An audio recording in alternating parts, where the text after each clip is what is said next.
What type of leader do you want to be at work? Whether you're leading a team, leading a project, or leading a big division of activity, what sort of person do you want to be? That's at the heart of what it takes to be authentic at work. And we're going to look at that topic in a lot of detail today. We're going to dig into it. So let's get started.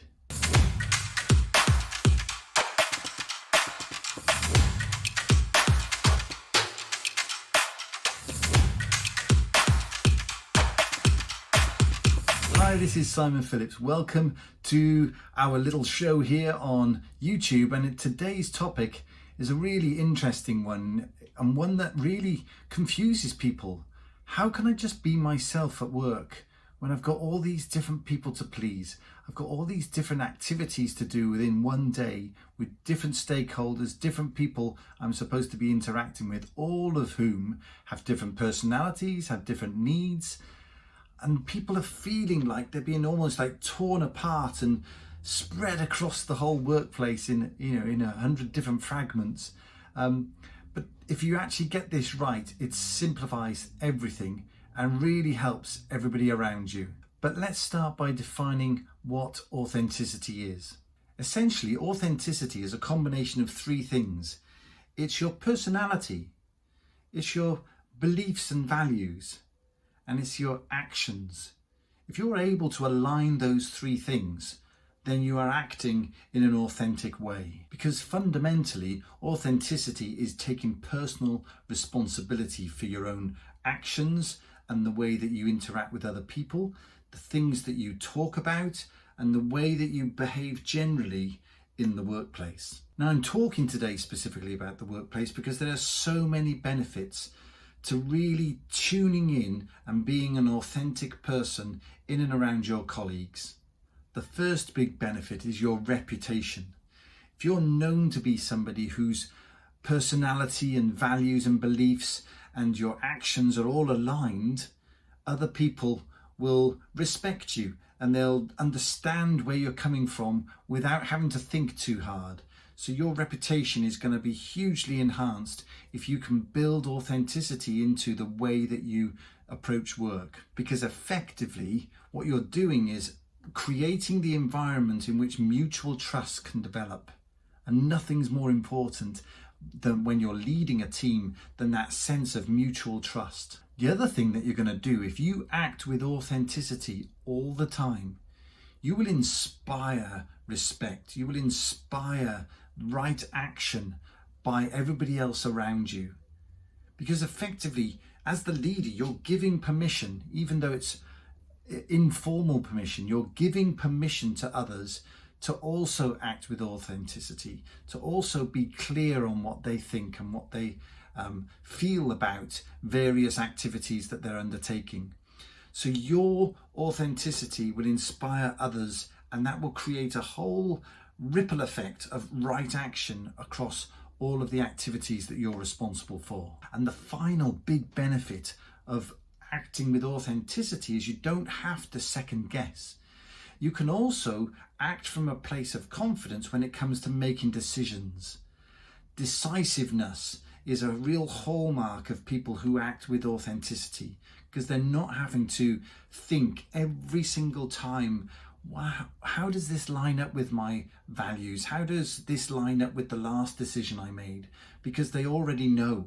So how do we build and develop authenticity so that every day at work we can just make this a part of who we are and everybody recognizes it? The first place to start is with your values. What are your values?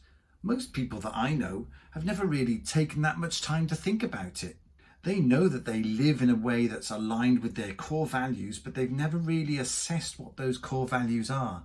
And the value of assessing your core values, I'm glad I didn't say that too quickly, is that it gives you an opportunity to consider them. Sometimes our core values, we've held them for such a long time that they've become real beliefs. And the opportunity with a belief is to every now and again just go and challenge it. Is that still true? Is it still something that I absolutely hold on to with all my tenacity? Or is it something that actually life experience has taught me something different? And there's something I need to consider here. So assess your values, because only at that point can we do something called a gap analysis. If I have a value, or I think I have a value, but I'm not necessarily living it on a day-to-day basis, then I can see what that gap is and decide what am I going to do about it. This underpins the action plan, if you like, of improving the alignment between what I feel are my values and my actions. So a good example is, if I feel that a core value of mine is honesty, but when I'm in a situation with others and somebody is acting in a way that's not really aligned with what I think should be going on, I can ask myself in that moment, am I being honest and truthful, or am I instead letting it ride? Not really tackling the issue and preferring instead either an easy life or avoiding any potential conflict around that issue. If I'm clear on my values and I really believe them to be true, then I need to assess how often are my actions lined up with that value and that belief. So that values gap analysis is really important to start to develop an authentic approach to leadership in the workplace. And that brings us on to the next category, which is the non-negotiables. We've all got some things that we feel that are always negotiable. And what I mean by that is, I like a certain type of food, but if somebody's cooked something wonderful and taken their time out to go and do that for me, I might just be negotiable and actually say, oh, this is fantastic and it's lovely. And even though I was really wanting something else, this is fantastic. So there are negotiable elements like that, but non-negotiables are back to those core values again. Things that once I've done that assessment and I've done the gap analysis, things that I'm not going to be equivocal about. Things that from my perspective, I'm going to ensure every day people around me know what's negotiable and what isn't. Which brings us on to the third element, which is all about clarity when it comes to communicating how we feel about things. So if I have a non-negotiable, if I have a core value that I want to line up my activities around, I'm going to communicate that to people so there's no doubt. It's only in environments where there's doubt and there's confusion, if you like, that people start to wonder about us. Is that someone who really believes this to be true, or is it someone who's easily swayed? You want to gain a reputation as to someone who is always aligned behind their values, always seeking to be authentic.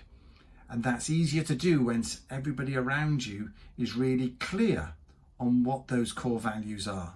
So we need to be clear and we need to be truthful. And we'll come back to truthful in a moment. But I just want to return back half a step to have a think about this last element, which is being open to change. Somebody who's confident to have a look at the things that they may be held to be true in the past and asking themselves, is that still true today? If you can be open to that type of challenge, open to the maybe changing your core values, then you really will be somebody who acts with total transparency and authenticity. Because the reality is every single day we're encountering new people, new situations, new environments, new challenges. And if our values didn't change over time, you'd have to ask yourself, have you been a hermit? Have you effectively closed yourself off from society and everybody else around you to just hold true to a particular tenet that you want to follow, if you like, for the rest of your life?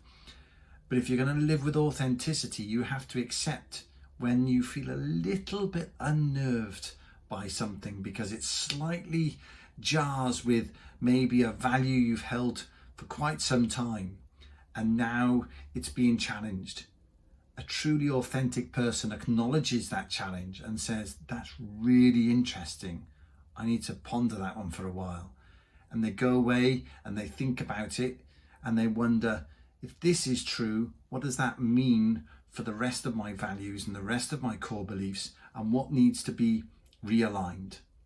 Okay, I've got one quick watch out for you, and this is something that people often confuse when they first are introduced to this concept of authenticity, which is the difference between brutal honesty and truthfulness. Some people believe that when they're being authentic, they're basically just speaking their mind and they're telling everybody their truth. But that sort of brutal honesty is not really helpful. It's not actually ever going to serve you well or the people around you, because it's uncensored and it's dispassionate.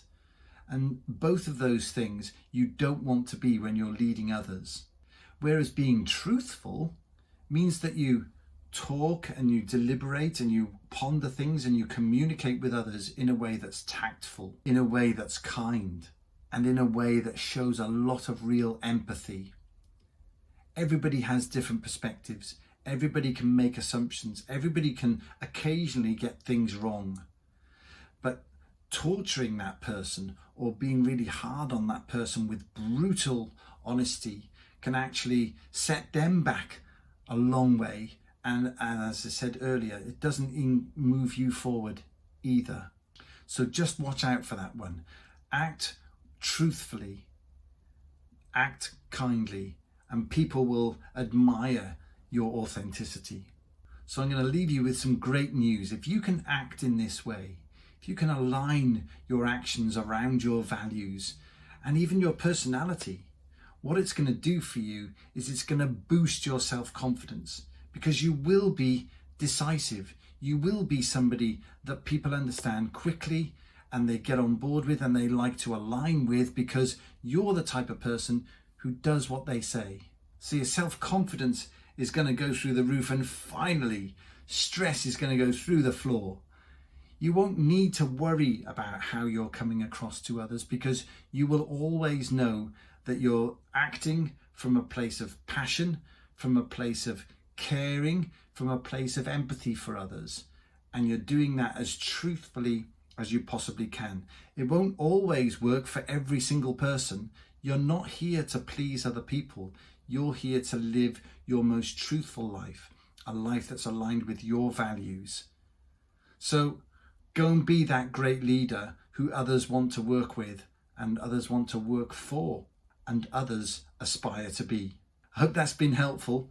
If it has, give me a like, click on the subscribe button, and I'll be back next week with another episode. Take care.